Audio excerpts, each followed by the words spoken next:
Miss Crystal Gonzalez lost her daughter, Aaliyah Gonzalez, almost 2 years ago to the day, next Wednesday, at Brooklyn Homes, a mass shooting that occurred there, and a very unfortunate situation that took place. And 2 years later, still searching for some answers. Thank you very much for being here today. Thank you, TJ, so much for having me. This is incredible. Almost 2 years later, I can't believe this is my life. This is happening. Yeah.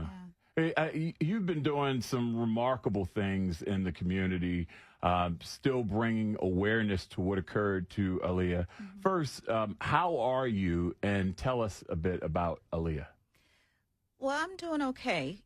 Just like anybody could imagine, we have our waves of just deep sorrow and emotion, but those waves pass, and then I got to get up and I have to continue to press forward. And so I think about Aaliyah all the time. She never leaves my mind, and I talk to her all day long.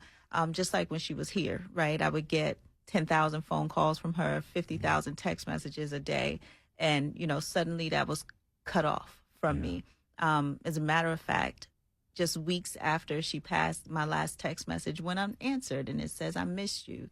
And it's just unbelievable. But Aaliyah was, she was my world. Yeah, 18 years old. Khalis Fagbemi, who was 20 years old, was also killed there that day. And awful situation where 30 people were shot. 2 passed away, including Aaliyah, unfortunately. And this is still an open case.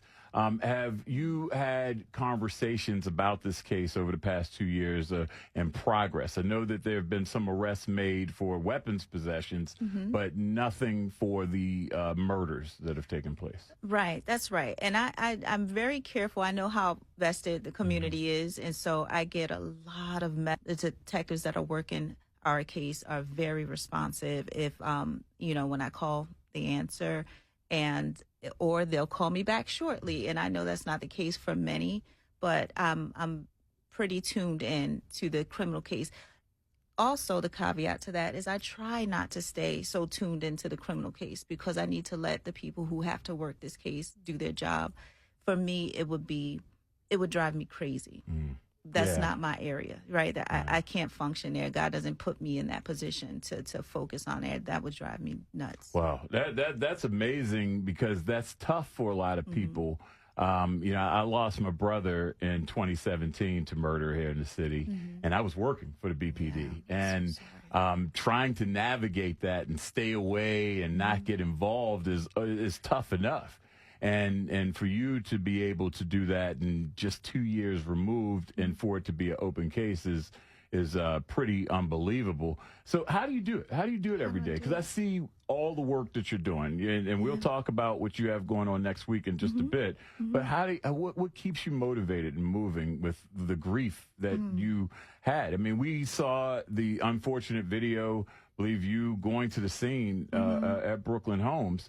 And awful, the